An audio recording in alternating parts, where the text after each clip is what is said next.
함께 보실 하나님의 말씀 출애굽기 18장 13절로 23절 한 절씩 교독합니다. 이튿날 모세가 백성을 재판하느라고 앉아있고 백성은 아침부터 저녁까지 모세 곁에 서 있는지라.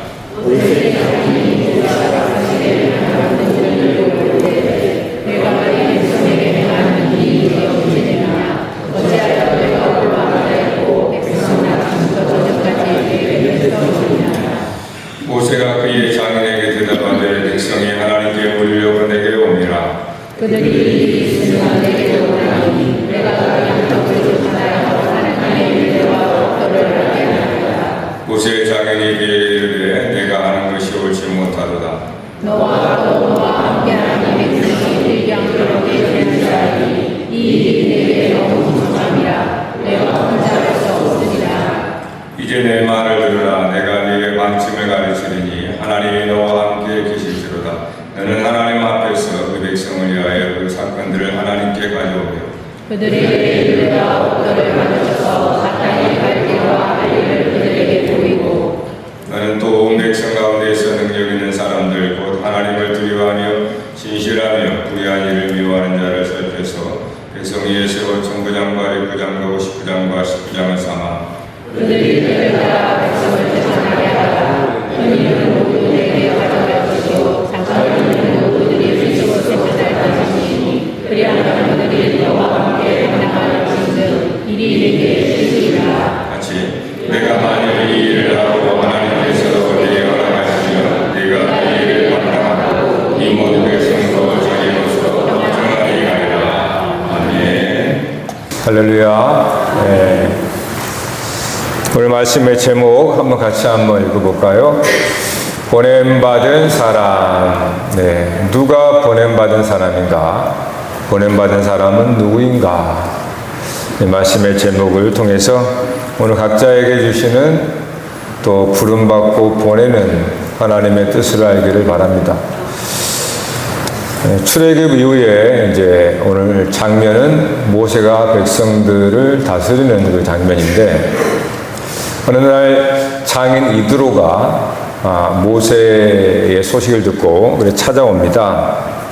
근데 모세가 백성들의 엄청난 많은 백성들이잖아요. 그 백성들의 일을 치리하는데 홀로 이렇게 하고 있는 걸 봅니다. 그래서 장인 이드로가 이렇게 하다가는 너나 이스라엘 백성이나 핍자라고 기력에 쇠하여 망한다. 그렇게 하지 마라. 그러면서 조언을 해주는 겁니다. 그래서 이 모세의 장인, 사실 하나님께서 이 이드로를 통해서 모세에게 가르치는 거죠. 그래서 하나님께서 어떤 사람을 세우고 어떤 사람을 보내는가에 대한 그 지침, 그 가르침을 오늘 우리에게 주는 겁니다. 그래서 오늘 또 이 말씀이 하나님을 우리를 부르셨잖아요. 부르시고 다시 세상으로 보낸다는 겁니다. 그럼 우리는 어떠한 사람으로 보냄을 받아야 되는가라는 이 질문을 가지고 오늘 말씀을 참고해 봤으면 좋겠습니다. 가장 먼저 모세가 그들에게 율례와 법도를 가르쳐 이렇게 말하죠. 20절에 보면 율례와 법도를 가르쳐서 마땅히 갈 길, 마땅히 그 율법과 법도를 통하여 길을 가르쳐 주잖아요. 그 갈 길을 보이고 그 해야 할 일을 알게 하라라고 하는 거죠. 이게 가장 먼저입니다. 그러니까 오늘 우리가 이렇게 하나님께서 부르셨잖아요. 그리고 오늘 말씀을 통해서 하나님의 율례와 법도를 우리가 전하고 그것을 가르치고 그것을 깨달아 알게 하는 겁니다. 알게 하고 그 다음에 21절에 뭐라고 하냐면 너는 또 온 백성 가운데에서 능력 있는 사람들을 세우라 이렇게 말하잖아요.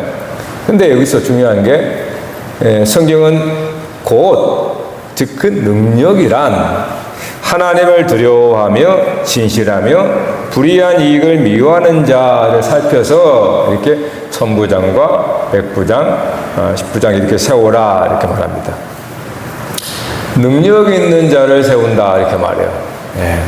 그러니까 우리는 이제 이미 능력하면은 우리는 이 세상에서 보고 들은 바가 있고 알기 때문에 힘이 세거나 뭔가 일 처리를 잘하거나 뭔가 학업과 기술이 능하거나 이렇게 보통 생각을 하게 돼요.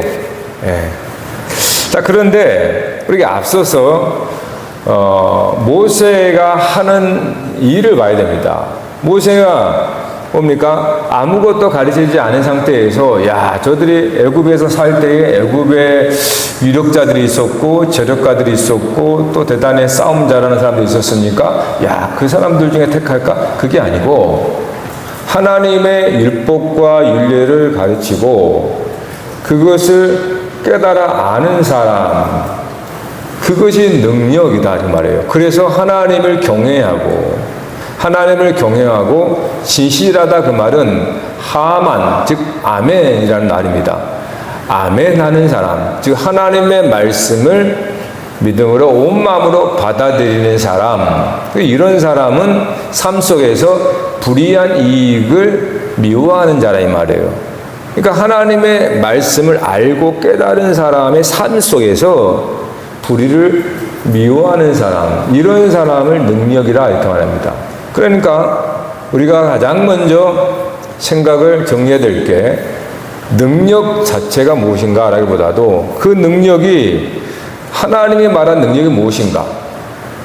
오늘 저와 여러분을 하나님이 부르셨는데 여러분들 중에는 우리 중에는 세상에서 어쩌면 능력이 있는 사람일 수도 있습니다. 어쩌면 세상에서 스펙이 대단한 사람도 있고 사회적인 지위도 있는 사람일 수도 있단 말이에요. 그러한 모든 천차만별의 사람들을 부르십니다. 그리고 말씀을 통해서 가르쳐 주시는 거죠. 그러면서 진짜 능력이 무엇인가, 진짜 능력을 구비시켜 가는 겁니다. 그 진짜 능력을 구비시킨 다음에 하나님께서 보내신다 이런 말이죠. 그래서 결국은 여기서 능력 있는 사람이라고 할 때는 하나님과 상관없는 게 아니고 하나님의 말씀에 신실하게, 즉 충성되이 믿음으로 살아가는 사람을 능력 있는 사람이다 이렇게 말해요. 여러분, 이 사람이 누구겠습니까? 오늘 말씀에 나오는 사실은 모세예요. 모세. 사실 모세 자신을 이제 얘기를 하는 거예요.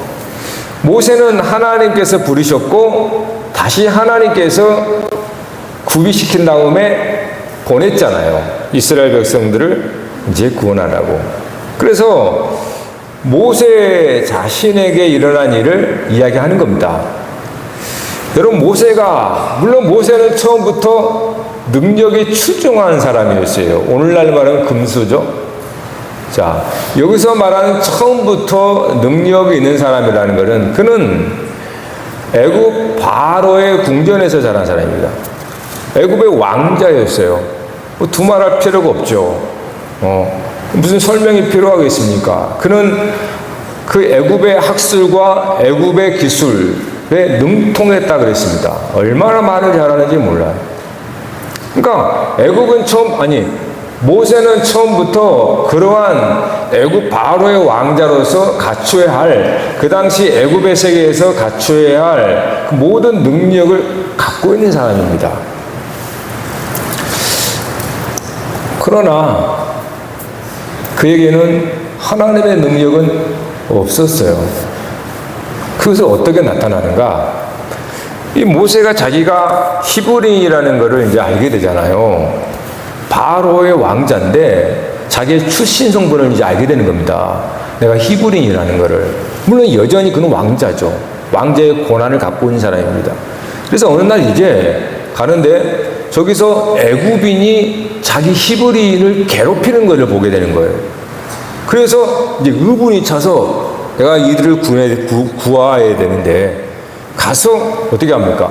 그가 가지고 있는 힘과 능력으로 애굽인을 쳐요. 그래서 애굽인을 죽입니다. 그리고 묻어버려요. 그 다음날 또 이렇게 시찰하다 보니까 이제는 히브리인 자기 백성끼리 서로 싸우는 거예요. 예? 자기 동족끼리 서로 싸우는 걸 보고 얼른 또 냅다 가가지고 말리려고 합니다. 그런데 그 백성 중에 하나가 이렇게 말합니다. 누가 너를 우리를 다스리는 자와 재판관으로 삼았느냐? 네가 어제 애굽 사람을 죽인 것처럼 나도 죽이려 하느냐? 그러니까 이 말은 너는 우리들의 지도자가 될 수 없다라고 하는 말인 거예요. 그러니까 여기서 그의 행위가 발각되자 그는 애굽에서 이제 사라지죠. 도망갑니다. 미디안이라고 하는 광야로. 거기서 목동이 돼요. 거기는 미디안이라는 광야에서 하루아침에 그는 은둔을 해버립니다. 애굽에서는 사라져버리고 미디안이라고 하는 광야에서 아무도 모르는 거에서 도망자여서 은둔 생활을 하는 거죠. 40년이 흐릅니다. 40년에 흐른 후에 하나님께서 호렙산에서 불타는 떨기나무 가운데에 모세를 이제 부르는 거죠. 거기서 하나님이 모세를 만난 다음에 이제 네가 바로에게 가서 내 백성을 구원하라. 이렇게 하나님께서 말씀하시고 보내려고 합니다.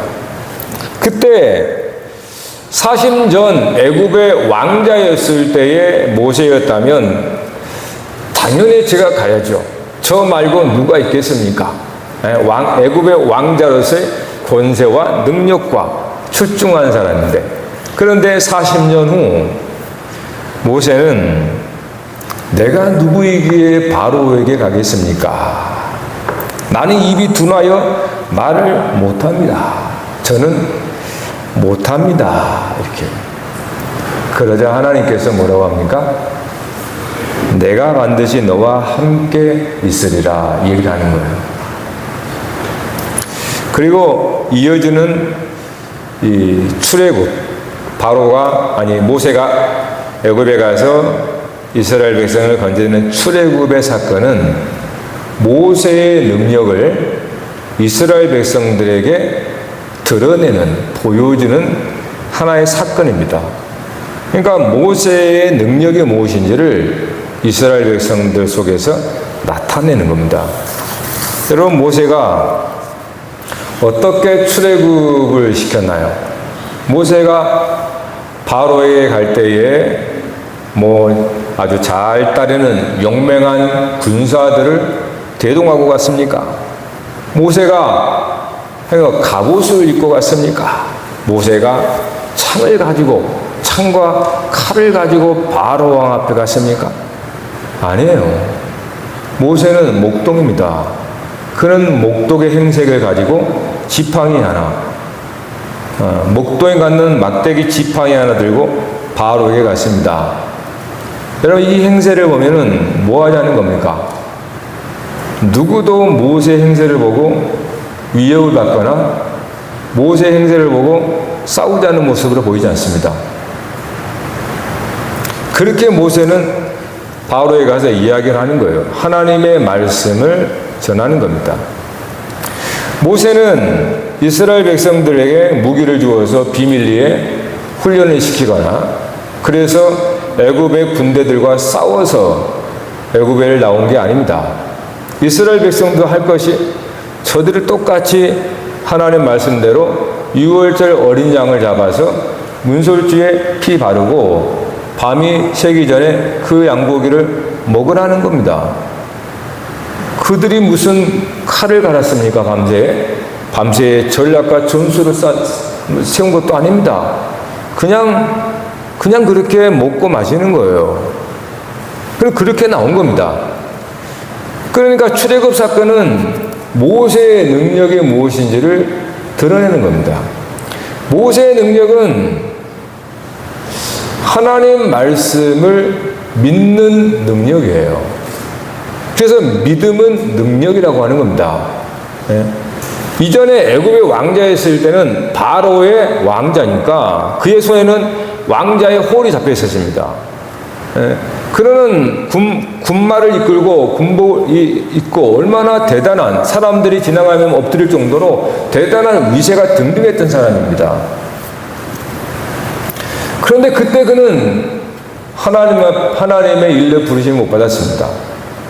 그가 모든 것을 다 그 애굽의 능력을 완전히 소실할 때까지 40년 동안 하나님은 은둔 묻어버렸습니다. 마치 무덤에 있는 것처럼.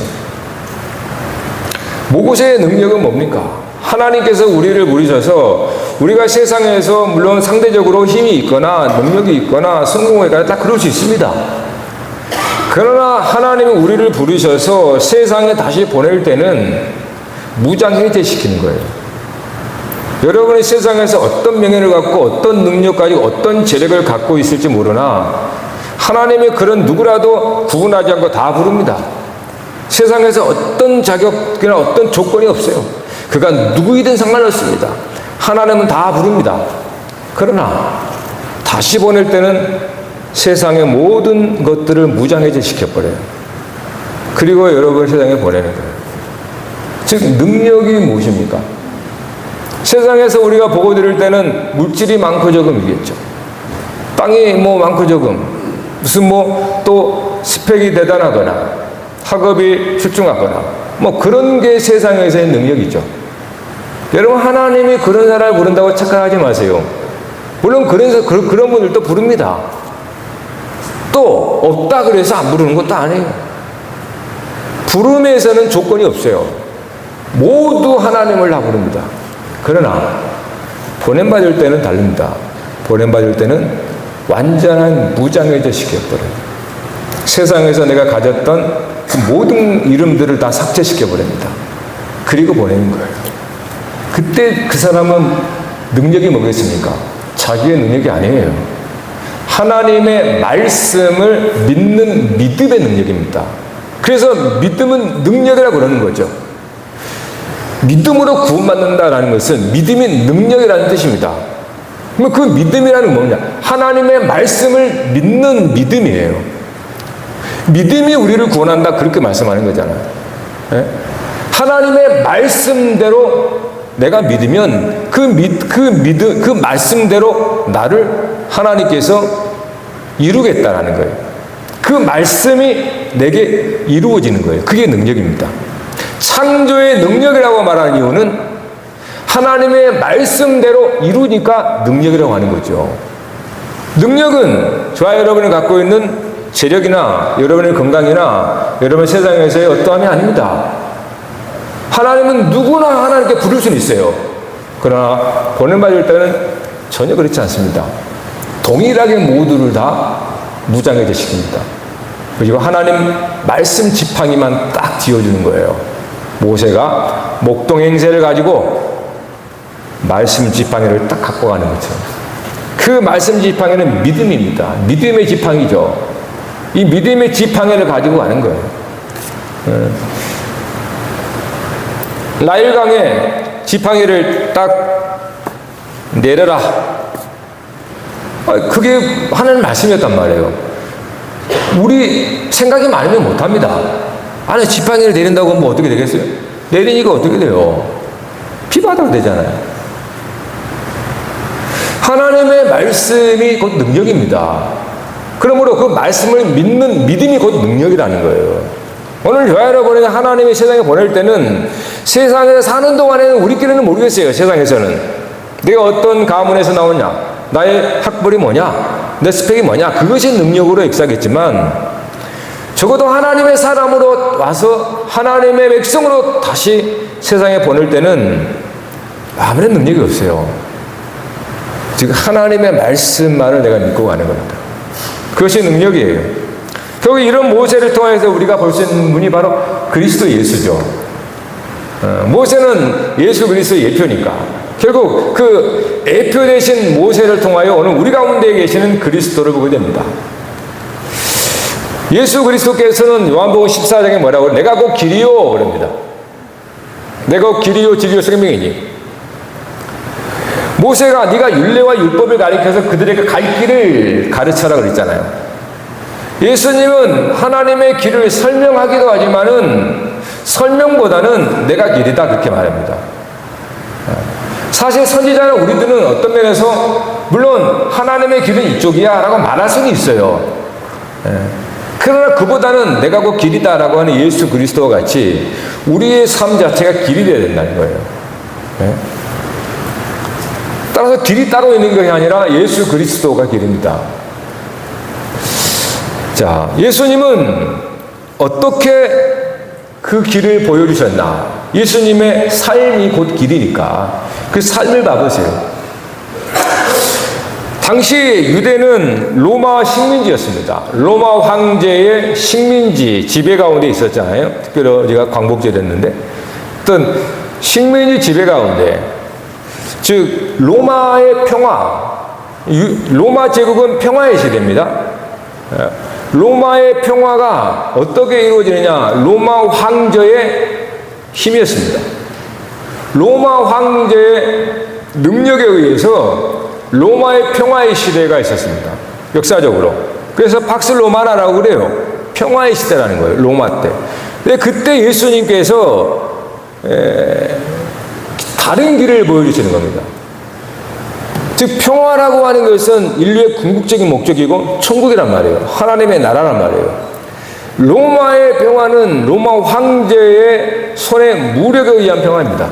힘에 의한 평화죠. 모든 길이 로마로 통한다라는 말은 그 이유가 뭡니까? 식민 지배 가운데에 반란이 일어나잖아요. 반란이 일어나면 신속하게 가서 제압해버리는 거예요. 그래서 길을 만든 거예요. 로마에 흐르는 길은 다 반듯반듯한 게 뭡니까? 전차가 당기고 군대가 한순간에 가서 제압을 해야 되기 때문에 길이 꼽을 거는 안 돼요. 그래서 모든 길을 로마로 통한다. 이게 로마 황제의 권력이었어요.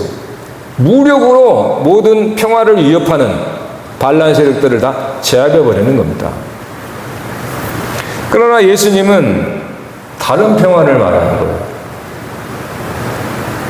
그런데 예수님은 십자가에 죽으십니다. 여러분, 십자가가 뭡니까? 사도 바울은 우리가 아는 십자가를 보고 십자가의 도가 멸망하는 자들에게는 미련한 것이요 구원을 받는 우리에게는 하나님의 능력이라 이렇게 말합니다. 십자가의 도가 멸망하는 자들에게는 미련한 것이요 구원을 받는 우리에게 하나님의 능력이라 이렇게 말해요. 여러분, 십자가는 솔직히 말해서 능력입니다. 그런데 누구의 능력입니까? 여러분, 십자가는 누가 세운 겁니까? 로마 황제의 능력입니다. 십자가에 그냥 죽이는 게 아니에요. 로마의 평화를 위협하는 세력, 로마의 평화, 즉 황제의 힘에 의해서 다스려지는, 통제받는 그러한 평화에 위협을 하는 반란 세력이나 반동자들을 십자가에 처형하는 겁니다. 공개적으로. 이거는 십자가는 로마 황제의 힘의 표시인 거예요. 로마 황제가 얼마나 그 능력이 강한가를 그 식민 지배의 사람들에게 다 보여준 겁니다. 공개적으로. 그래서 그 십자가는 그 능력으로 그 로마 식민지를 누르는 거예요. 모든 사람들을. 공포, 두려움으로. 십자가는 1차적으로 로마 황제의 능력을 보여주는 겁니다. 이거를 간과하면 안 돼요. 십자가는 로마 황제의 능력입니다. 힘에 의한 능력이에요. 권세입니다. 세상에 말하는 그 어떤 세력도 십자가의 능력에 다 무릎 꿇게 되는 거예요. 그게 십자가가 세상의 능력이에요. 세상의 능력. 그런데 왜 사도 바울은 십자가의 도가 하나님의 능력이라고 말하냐 이 말이에요. 여러분, 우리가 십자가 그러니까 하나님의 능력만 생각하는데요. 전혀 그렇지 않습니다. 십자가는 본래 그 당시 세상의 왕의, 즉 로마의 황제의 능력입니다. 그게. 누구든 로마 황제에 반하거나 그의 말에 털을 날면 십자가 처형하는 거야. 그래서 그냥 힘을 누르는 평화를 만들어내는 겁니다. 그게 로마 황제, 로마의 평화였어요. 그런데 바울 사도는 그리스도를 만난 다음에 그 십자가의 도에서 그게 세상의 능력으로 말하지 않고 하나님의 능력과 지혜라 이렇게 말하는 거예요. 하나님의 능력과 지혜다. 세상의 능력, 로마 황제의 능력은 십자가입니다. 그래서 십자가로 로마 황제는 무력으로 세상을 지배했어요. 그런데 그 세상의 왕의 끝이 날 때, 그 능력이 끝날 때 비로소 하나님의 능력이 나타나는 거예요. 죽은 자 가운데서 다시 살리시는 거예요. 할렐루야. 똑같은 십자가인데 분명히 로마 황제의 능력이었단 말이에요. 그런데 그리스도를 만난 사람은 그 똑같은 십자가에서 하나님의 능력을 보게 돼요. 네? 여러분, 이거는요 엄청난 반전입니다. 세상의 능력을 넘어서는 거예요. 여러분, 성도가 누군지 아십니까? 성도가 거저 그런 사람은 아니에요. 세상에서 우리가 살아간다 그래서 세상의 능력을 쩔쩔 매면서, 물론 우리가 세상에서 짐을 안 진다는 게 아닙니다. 적어도 성도는 그 비밀을 알아야 되잖아요. 지금도 세상은 저와 여러분을 아주 무거운 짐으로 누릅니다. 여러분이 인생을 살려면 세상에 열심히 일을 하고 뭔가 직장을 취업을 해야 되고 세상의 무게로 여러분 우리를 누르고 있잖아요. 지금도 이런 스펙을 가져야 되게, 이러한 뭔가를 갖춰야 돼 하면서 막 젊은이들을 막 누르고 있잖아요. 그러니까 그 누름 속에서 모두가 기가 죽어서 살아가는 거예요. 세상의 힘과 능력에 의해서. 하나님의 능력은 세상의 능력에 끝났을 때 비로소 나타나는 거예요. 그래서 믿음입니다. 십자가의 죽음으로 말미암아 끝난 게 아니라 이제는 너 이제 다 했니? 세상의 왕을 보고 너 힘 다 썼어? 그래, 이제 내 차례야. 죽은 자를 이렇게 세우는 거예요. 여러분, 죽은 자를 이렇게 세우는 거예요. 오늘 저와 여러분이 이 자리에 있다는 것은 죽은 자 가운데에서 일어난 하나님의 능력을 경험한 사람이라는 뜻이에요. 이거를 우리가 잊어버리니까 여전히 또 세상에서 세상에 말하는 능력이나 그러한 것에 또 쩔쩔 매면서 주눅 들고 무거운 짐을 진 채 어깨를 푹 숙이고 살아가는 거예요.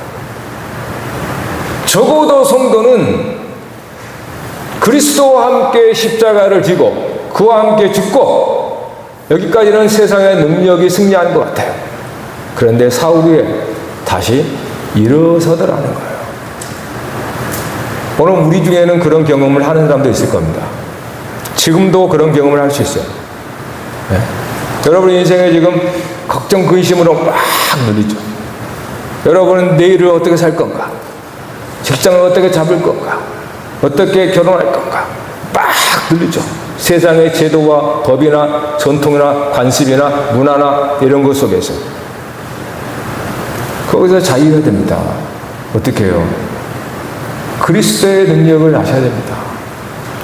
그리스도는 그래서 포로된 자를 자유하고 억눌린 자에게 자유케 한다 그랬어요. 세상에 무거운 짐을 진 자들을 내게 오라. 내가 너를 쉬게 하리라.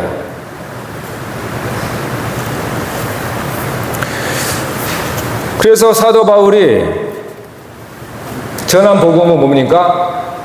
고린도서 15장에 내가 전한 복음은 성경대로 그가 고난을 받고 죽으시고 성경대로 사흘 만에 다시 살아나셨다. 이게 복음이에요. 근데 여러분 예수님이 고난받고 그 다음에 다시 죽었다가 살아난 게 성경대로라는 뜻이에요. 그래서 말씀이 능력이라는 뜻입니다. 예수님이 그냥 죽었다 산 게 아니고 이미 구약에서, 아니 창세 전부터 그럽시다.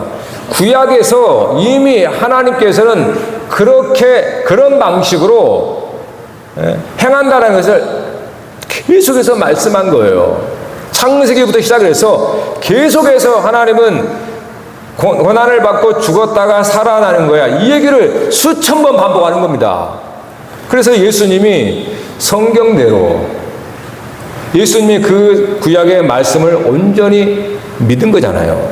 하나님의 말씀 되어서 그 말씀을 그대로 사는 거예요. 그래서 예수님이 죽으시고 일어나는 것은 말씀대로 된 겁니다. 이게 바로 창조의 능력을 통해서 오늘 우리에게 진짜 능력을 하나님이 경험하라는 거예요. 이 세상 창조를 보고 놀랄 게 아니고 오늘 저와 여러분이 죽었다가 살아난 하나님의 창조의 궁극적인 것을 보고 놀라라는 거예요. 나를 보고 깜짝 놀라야 되는 거예요. 야, 내가 죽었다가 살아났다고? 우주 창조를 보고 놀라지 말고 그거는 과학자들이 놀랄 거고 저와 여러분들은 여러분 자신을 보고 놀라야 됩니다. 예? 그리스도의 십자가를 보고 놀라야 된단 말이에요. 예? 믿음이 곧 능력이에요. 하나님 말씀을 믿느냐? 하나님의 말씀은 결국 그리스도 예수를 지향했고 그리스도 예수께서 구약의 수천년의 말씀대로 그대로 죽으시고 살아나신 거잖아요. 그래서 예수님은 비로소 부활하신 후에 제자들에게 찾아가서 두려워 떨고 있는 황제의 이 무력 앞에 두려워 떨어서 숨버렸잖아요. 근데 부활하신 예수님이 그들 찾아가서 평안할지어다 이렇게 말씀하잖아요. 여러분, 평안할지어다. 여러분의 마음의 평안을 힘써 지키는 것이 신앙입니다. 바울이 말한 것처럼 성령이 주시는 평안을 힘써 지키라. 여러분은 눈을 뜨자마자 사방에서 여러분의 평화를 시기하고 여러분의 평화를 빼앗으려고 온 사방에서 여러분들에게 유혹하고 미혹하고 넘어뜨립니다. 한순간에 여러분의 평안이 깨져버려요. 뭐 먹고 살지? 그게 우리들이잖아요. 그럼 믿음이 아니고는 어떻게 살겠습니까? 험한 세상을. 믿음이 아니고는 어떻게 우리가 평안을 누리겠어요? 어떻게 우리가 세상에 1등이 될 수 있습니까? 여러분의 세상에 제일이 될 수 있나요? 그럼 평생 우리는 평안을 누리면 안 되는 거예요? 네? 그리스도의 평안은 당장 누리십시오. 그게 예수님이 주시는 평안입니다.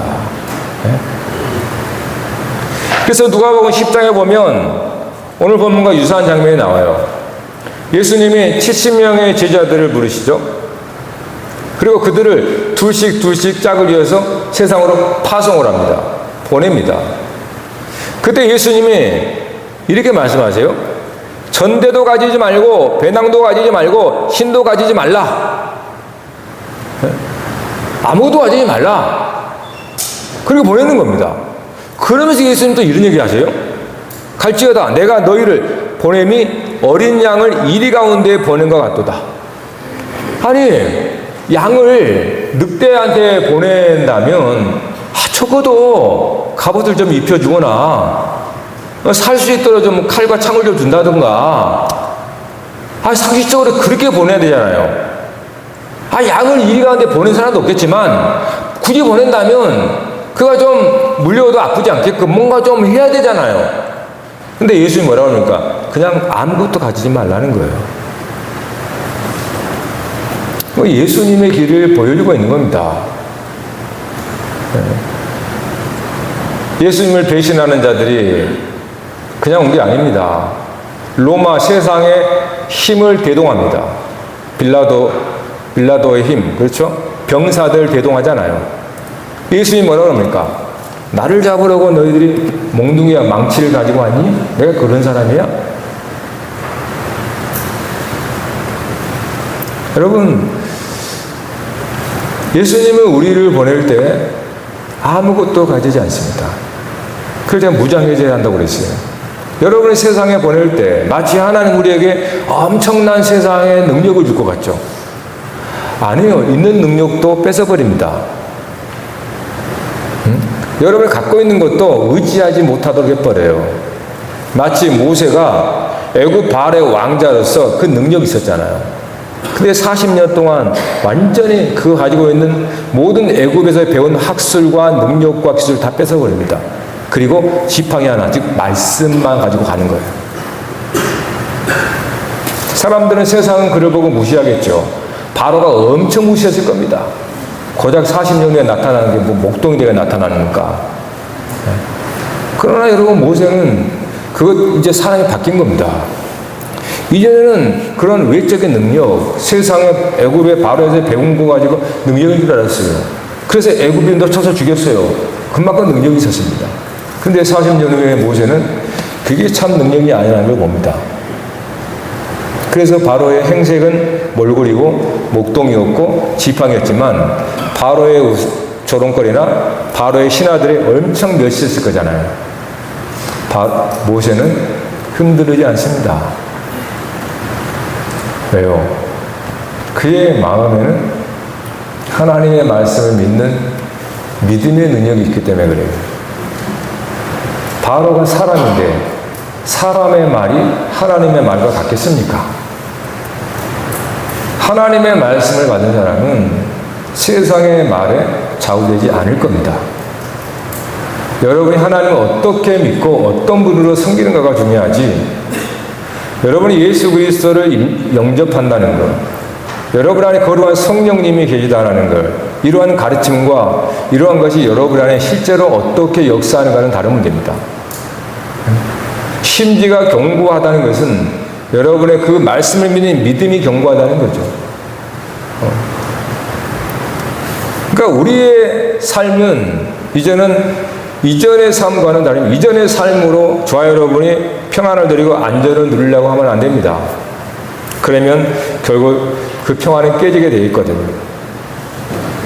예수님이 그래서 어느 집에 들어가든지 먼저 말하되 평안할지어다 이렇게 말해요. 이게 하나님의 나라 사람입니다. 어느 집에 가든지 평안할지어다 빌어라는 거예요. 평안할지어다. 평안할지어다. 오늘 여러분에게 평안이 있기를 바랍니다. 여러분의 집 가정에도 평안할지어다. 여러분 처음 가는 집에 문을 두드렸어요. 복음을, 평안을 전하려고. 근데 여러분 그 옛날에, 지금도 마찬가지인 겁니다. 고대 시대에 얼마나 험합니까? 강도도 많고 얼마나 그래요. 문을 딱 열어서 봤는데 그 사람의 행세를 봐봐요. 만약에 문을 두드리는 그 사람이 갑옷을 입고 있거나 칼을 차고 있거나 무슨 뭔가 무력을 갖고 있거나 그런 문 열어줘요, 안 열어줘요? 절대 열릴 수 없죠. 왜 예수님께서 아무것도 가지지 말고 보내라는지 아십니까? 예수 그리스도는 평안의 복음을 전합니다. 즉 예수 그리스도의 형세만 봐도 사람들은 문을 열게 돼 있어요. 예수님은 하나도 위협이 되지 않기 때문에 그렇습니다. 그래서 예수님을 무시하게 되는 거예요. 우린 예수님 뭐 대단한 것처럼 보이죠? 예수님은 목동처럼 아무것도 걸친 게 없습니다. 그러니까 그 당시에 아무 능력도 없다고 하는 사람들, 병자들이나 여인들이나 어린아이들이나 죄인 취급받는 그들이 예수님께 다 오는 거예요. 예수님은 자기를 위협할 자가 아니기로 보이기 때문에. 여러분 우리가 세상 살 때 그렇게 안 하죠. 우리는 되도록이면 가진 것처럼 뭔가 좀 폼이 있는 것처럼 해서 가까이 오지 못하도록. 왜요? 그 마음이 약하기 때문에 그러는 거예요. 여러분의 심지가 강하잖아요. 예수님이 하나님의 말씀으로 가득하면, 하나님의 영으로 가득하면 아무거나 걸쳐도 상관이 없어요. 그게 그 사람이 아니니까. 오늘 성령께서 여러분 가운데 가득하고 충만하다는 게 무엇입니까? 예수님이 머리 들 것도 없이 아무것도 가진 거 없어도 예수님은 하나도 기죽지 않아요. 주눅 들지 않잖아요.